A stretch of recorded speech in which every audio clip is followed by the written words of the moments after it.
বাংলাদেশের রাজনীতিতে বিএনপি নামটি একসময় ছিল ভরসার প্রতীক, ছিল এক বিকল্প শক্তির প্রতিশ্রুতি। স্বাধীনতার পরবর্তী অস্থির সময়ে জিয়াউর রহমানের হাত ধরে যেই দলের জন্ম, সেই দলটি আদর্শিকভাবে দিন দিন সমাপ্তির দিকে হাঁটছে। সময়ের প্রবাহে সেই বিএনপি আজ এক বিভ্রান্ত, দুর্বল ও বিপর্যস্ত রাজনৈতিক সত্তা। দলটি এখন কেবল অতীতের ছায়া, যার মধ্যে নেই কোনো জীবন্ত আন্দোলন, নেই কোনো তাজা নেতৃত্ব, নেই কোনো প্রাসঙ্গিক দর্শন। সম্প্রতি অনলাইন বিশ্লেষক পিনাকি ভট্টাচার্য একটি ভিডিও পর্বে এই ব্যর্থতার শিকড় খুঁজে দেখেছেন। তিনি বলেছেন, বিএনপি ব্যর্থ হয়েছে কেবল নির্বাচনে নয়, ব্যর্থ হয়েছে চিন্তায়, দর্শনে আর অবকাঠামোতে। বিএনপির প্রথম দুর্বলতা, তারা বুদ্ধিজীবী এবং নাগরিক সমাজের সঙ্গে অর্গানিক সম্পর্ক গড়ে তুলতে পারেনি। এই দলটি জনগণের চেতনা বা সামাজিক আন্দোলনের ভিতর থেকে জন্ম নেয়নি, বরং সেনা ও প্রশাসনিক উদ্যোগে জন্ম নিয়েছিল। এর মানে দলটির শিকড় ছিল ক্ষমতার করিডোরে, জনগণের মনে নয়। যেখানে আওয়ামী লীগ তাদের রাজনৈতিক দর্শনকে বপন করেছে মুক্তিযুদ্ধ, ভাষা আন্দোলন ও সাংস্কৃতিক সংগ্রামের মাটিতে, সেখানে বিএনপির জন্ম সেনা ছাউনিতে, এক আমলাতান্ত্রিক মনোভাবের মধ্যে। ফলে তারা রাষ্ট্র চালাতে জানলেও জনগণের হৃদয়ে জয় করতে পারেনি। এ কারণেই বিএনপি কখনো জাতীয় চিন্তার প্রবাহে নেতৃত্ব দিতে পারেনি।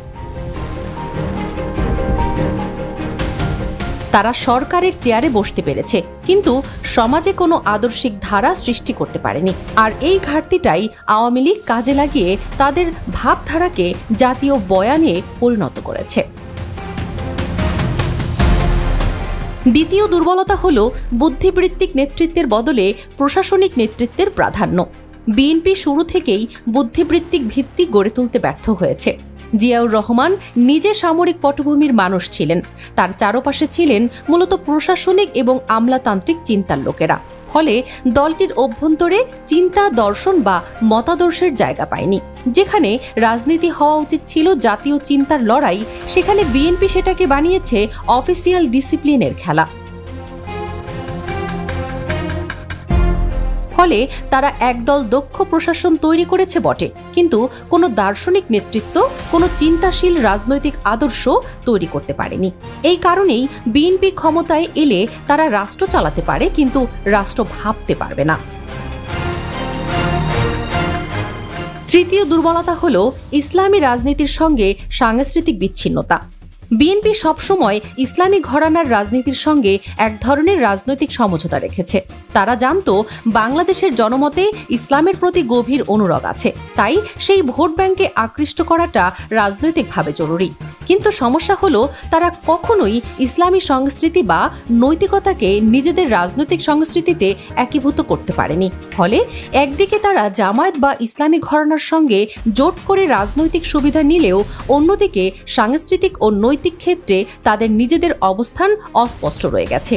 যখন জামায়াত তাদের পাশে ছিল, বিএনপি সেই সমর্থন পেয়েছিল, কিন্তু জামায়াত আলাদা হয়ে গেলে ইসলামী চেতনার জনগণও তাদের থেকে মুখ ফিরিয়ে নেয়। এই দ্বৈত অবস্থান বিএনপিকে একটি দিকহীন রাজনৈতিক চরিত্রে পরিণত করেছে। চতুর্থ দুর্বলতা হল বুদ্ধিজীবী উৎপাদনে ব্যর্থতা। রাজনীতি কেবল মাঠের লড়াই নয়, এটা চিন্তার লড়াইও। আওয়ামী লীগ এই জায়গাটাতে নিজেদের শক্ত করে দাঁড় করিয়েছে। তাদের রয়েছে গবেষণা কেন্দ্র, লেখক, সাংবাদিক, শিক্ষাবিদ, ইতিহাস চিন্তক, যারা আওয়ামী লীগের বয়ানকে জাতীয় বয়ানে পরিণত করেছে।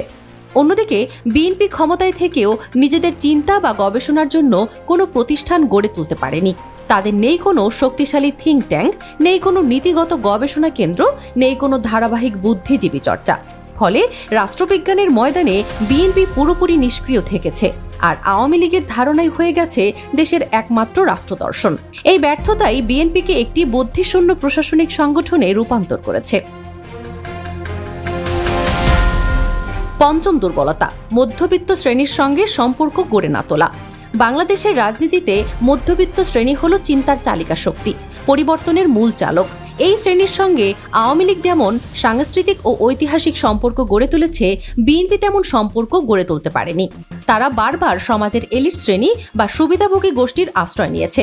ফলে মধ্যবিত্তের হতাশা, বঞ্চনা বা পরিবর্তনের আকাঙ্ক্ষা বিএনপি ধরতে পারেনি। যে শ্রেণীর রাজনীতিতে প্রাণ দেয় সেই শ্রেণীর কাছ থেকে বিএনপি হারিয়েছে তাদের নৈতিক গ্রহণযোগ্যতা। ফলাফলে বিএনপি জনগণের দল না হয়ে একদল ক্ষমতার প্রতীক্ষায় থাকা পুরনো রাজনীতিবিদে পরিণত হয়েছে। আরেকটা দুর্বলতা হলো দলীয় শৃঙ্খলার অভাব ও অভ্যন্তরীণ দ্বন্দ্ব। বিএনপির সবচেয়ে বড় ব্যর্থতা হলো তারা নিজেদেরই নিয়ন্ত্রণে রাখতে পারেনি। দলীয় কাঠামোর ভেতরে চেইন অব কমান্ড ভেঙে গেছে। কেন্দ্রীয় নেতৃত্বের কথার কোনো প্রভাব থাকে না স্থানীয় পর্যায়ে। অনেক নেতাকর্মী জড়িয়ে পড়েছে অপরাধ, দখলবাজি, এমনকি অভ্যন্তরীণ সহিংসতায়। এমন পরিস্থিতিতে দলীয় ঐক্য, নৈতিক নেতৃত্ব বা জনগণের আস্থা সবই ভেঙে পড়েছে। দলের মধ্যে এখন নেতৃত্ব নয়, লড়াই চলে পদ, পদবি আর প্রভাবের। এই বিশৃঙ্খল অবস্থায় বিএনপিকে কার্যত অচল এক সংগঠনে পরিণত করেছে। সবকিছু মিলিয়ে দেখা যায় বিএনপির লম্বা সময় ক্ষমতায় না থাকা কেবল রাজনৈতিক পরাজয় নয়, এটা এক দীর্ঘমেয়াদী বুদ্ধিভিত্তিক ও সাংগঠনিক আত্মবিনাশের গল্প। তারা রাজনীতিকে জনগণের ভাষা থেকে বিচ্ছিন্ন করেছে, তারা আন্দোলনকে আদর্শ থেকে বিচ্ছিন্ন করেছে, আর নেতৃত্বকে বিচ্ছিন্ন করেছে চিন্তা থেকে। যেখানে আওয়ামী লীগ তাদের বয়ান, সংস্কৃতি ও ইতিহাস দিয়ে রাষ্ট্রকে ছুঁয়ে ফেলেছে, সেখানে বিএনপি রয়ে গেছে নিজেদের ভেতরের অন্ধকারে বন্দী।